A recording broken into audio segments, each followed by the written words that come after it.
嗨，大家好，我是镜子。今天做一只小丑鱼。小丑鱼是热带珊瑚礁鱼，虽然叫小丑鱼，但其实一点也不丑。相反，它们体型娇小，颜色鲜艳，呆萌可爱。但是鲜艳的体色也给它们带来了危险，容易成为大鱼口中的猎物。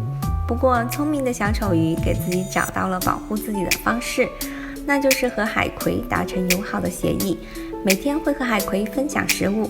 一旦小丑鱼遇到危险时，就可以躲在海葵的触手里隐藏起来。今天做的小摆件就是小丑鱼和海葵。用橙色做出小丑鱼的整体形状，定位眼睛，再用白色搓长条压平，分别贴在小丑鱼的身上。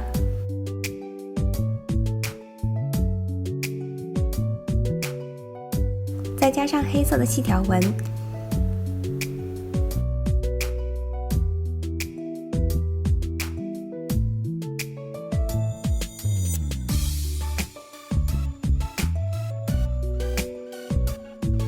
最后加上鳍，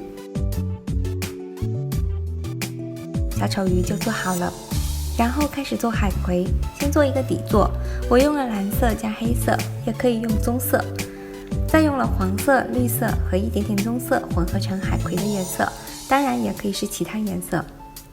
搓若干长水滴状，用白乳胶依次粘贴。海葵做好以后，把小丑鱼放上去。那么摆件就做好了，喜欢吗？如果喜欢我的教程视频，请给我点赞、评论、加关注哦，谢谢大家。